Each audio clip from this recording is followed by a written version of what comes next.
After the Patira, the passing of Chidush Harim, the first Ger Rebbe, was a very dark time. It was a very depressing time for his Hasidim. They had seen a series of great Rebbes, the Rebbe of Simcha ben Reb Shishcha, and the Katzker Rebbe, and the Chidush Harim. They were exposed to such light, and the Chidush Harim died. There was a little bit of a rough patch until they regrouped and found themselves a new Rebbe. And not long after his Patira, the Chassidim was sitting down for a Suda, for a meal, and one of them had a L'chaim. He had a drink, and then he had another drink, and it was, like I said, a depressing time. So maybe he had a third drink, a fourth drink, and he got very drunk, unbecomingly drunk. And he started to walk, and he staggered, and he fell onto the street outside the Beis Medrash. He was lying there in his filth, drunk, and it really wasn't appropriate. A distinguished chassid, a balavayda, lying there drunk on the floor, surrounded by his filth. And the chassidim were looking at him, and they were discussing it, how unbecoming it was.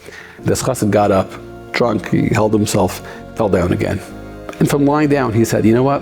He says, Bessa, it's better to lie here on the sidewalk of alive, living, than to lie next to the Rebbe in the Beis Chaim in the cemetery. With all his greatness, with all that he's developed, with all his incredible spiritual lofty dimensions that the Chidush Harim had, but not alive anymore.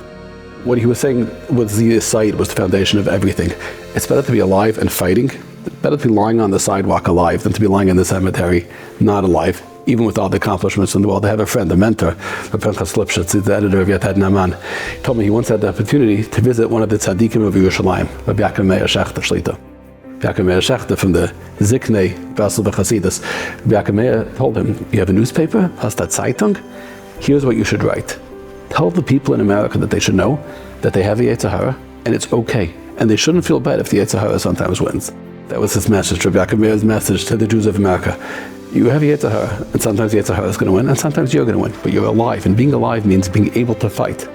Walk in the streets, and a lot of times we find ourselves lying on the sidewalk. Like that chassid by the Chidush Harim. It's not so glorious, we don't feel so good about ourselves, we don't feel so bad about ourselves, and maybe we even lost, but we're alive. Being alive means you get up from the sidewalk, you're not in the Beis Chaim, you're here. You're on the battleground of life, where every single move counts, and you walk on, and you smile, and you say L'chaim, because we're still here.